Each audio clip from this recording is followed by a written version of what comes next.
Hey guys, got another video update for you on the VTR 1000 SuperHawk 996. We were on the carbs last time and we're going to be on the carburetor some more this time. Look at the diaphragm, the slides, and whatnot. I've got several more videos after this one. I hope these are helpful. I love comments. I've gotten a few on some and I appreciate it. Thank you everybody, and thanks for sticking with me. And I'm still looking for another project after this bike.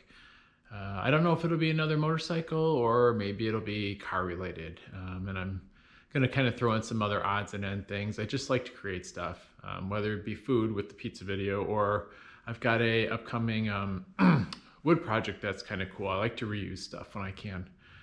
So anyway, I hope you enjoy this and I hope it's helpful for anyone that owns this motorcycle or is thinking about it.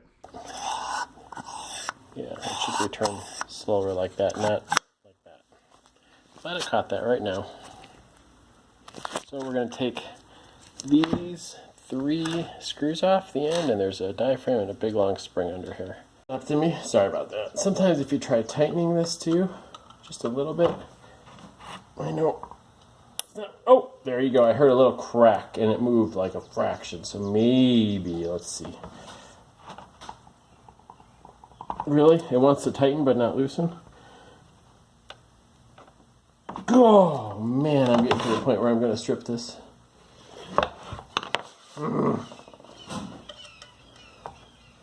Can't believe I can't get this in.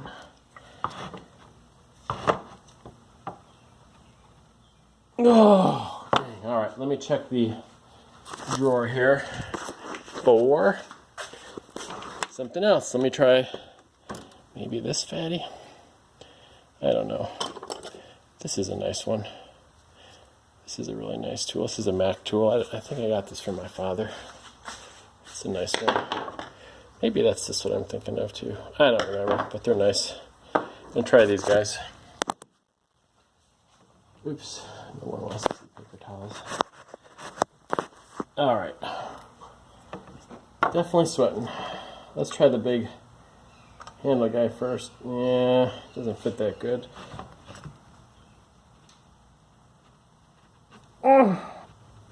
Nope. No toboggan. Ooh, this was a flat. I don't know why I got that. Last chance here.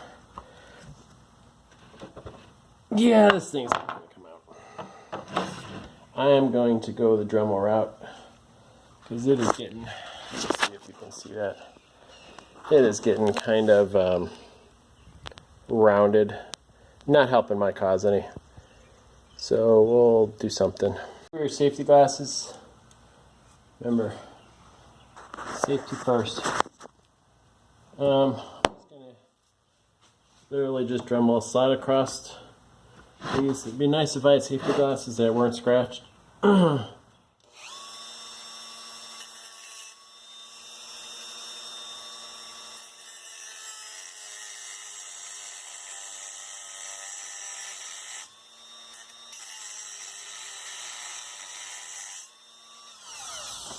So now I'm going to get a flat blade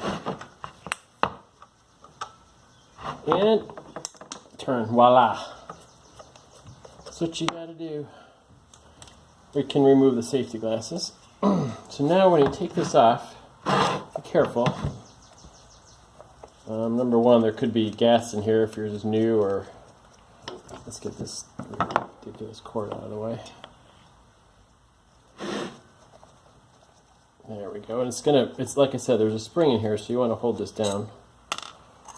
Whoa, Nelly. Told you that's a long spring. And I don't know. Good Lord, that's a long spring.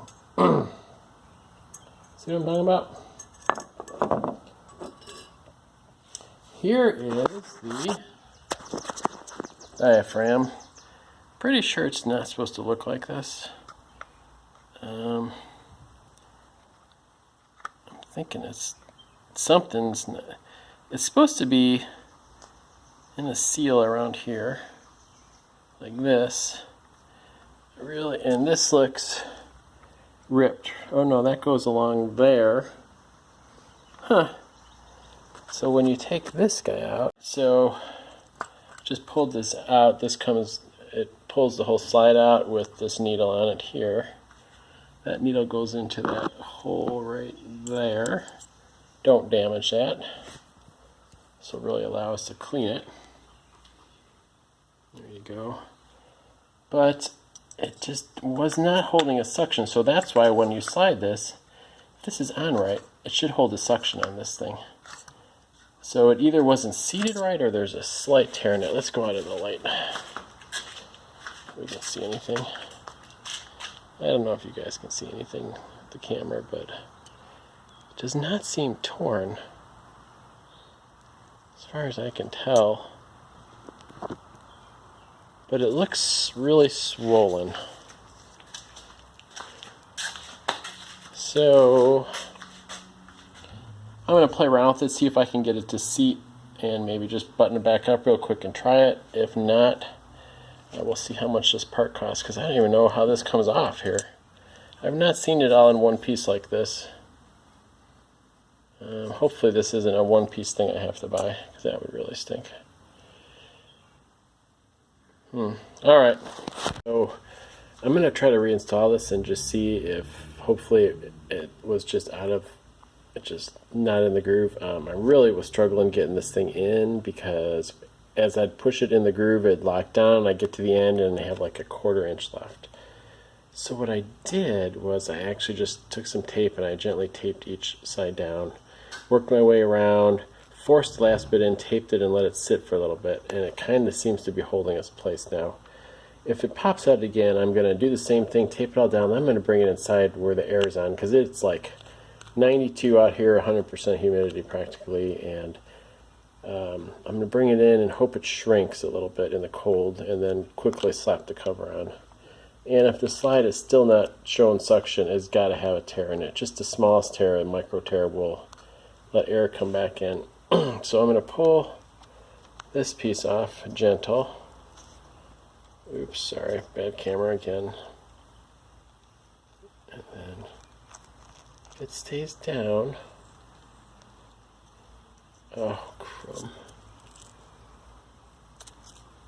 Alright, let's check it. Tape won't let go of me. It looks like it's in all the way around there.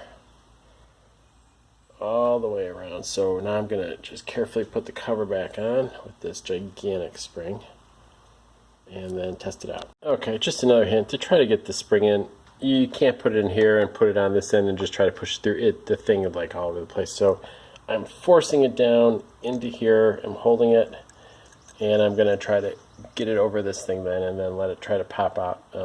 It's the only way to do it. So kind of feed it all down into here, hold it real tight, and then try to line it up and let go. Happy to report that I think I got it.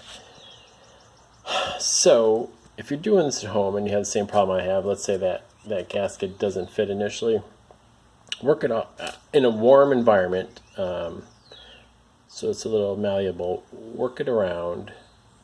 I guess you could do it in a cold environment so it shrinks, but work it around, use little bits of tape to kind of hold it down, and once you get it in the groove, let it sit there for a while. Just let it sit taped in the groove and give it, I think I gave it like 15 minutes, and let it kind of hold the shape, and it seemed to work. And I slowly peeled the tape off and it stayed in place. Then the trick with that spring is squish it all the way down till about maybe that much sticking out. So squish it all down into the black cap side and leave like that much sticking out. And then basically I got it as close as I could. I got the loose part of the spring onto the slide piece sticking out here. I put this edge down on here first, made sure the gasket was flat, held it. I got this close and I kind of let it go. But the gasket did pop up right here, and I was like, doggone it. So I loosely put this screw in to hold it. I put it in tight enough to give me like, I don't know, just a 1/4 of an inch of play. And I took the tiny flat blade screwdriver and I worked it around, and I just gently kind of pushed the gasket back in, tightened it down. And now if you listen, we've got. It's got that return that we want. Let's try this one again. There we go. They're the same. So I don't know if this one, I don't know what was going on because it definitely was not like that before, and now it is right. There you go. You should hear that little.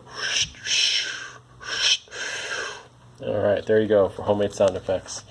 I'm going to consider these pretty much clean. I'm going to tighten up the bowl screws. Don't forget to do that. Otherwise, when you turn your gas on, you're going to have gas just pouring out of there and freaking out. I'll spray the outside off a little bit. Make sure all your linkages are free and clear, and then clean them. Then maybe put a little grease on the return spring on here. Check all your hose connections while you're down here. But I don't know what this one is, to be honest with you. I don't know what some of these do. So these tubes here on this bike are for the coolant to actually flow through. This is a coolant tube that's shared between. This is for the coolant. So basically, in cold weather, when the thermostat is closed, it's forcing coolant through here to warm up. And then when it gets hot, coolant's still going to be coming through here to remove heat from these carbs, so they don't get too hot. But it's definitely there. And these are your fuel mixture screws, and they don't look, I don't think they're drilled out. Normally these are covered in a plug, but there's not a slot I see, so I'm thinking the plugs are still intact. For EPA, to run it lean and stuff, you can drill these plugs out. I did that in an old Ducati I had. And you can get to, there's like a flat head underneath. But these might be drilled out. It looks like there's a flat side to these that you could actually turn. You guys probably can't see. Anyway, let me finish this, and next step we put it back on the bike. And getting these to set inside the rubber gaskets on top of the cylinder is going to be a huge pain. I'm going to try to lube them up with something and help them slip in there. I heard it's just a nightmare, so I'm not looking forward to that. I got to put the throttle cables on, and then I think that's it. All right.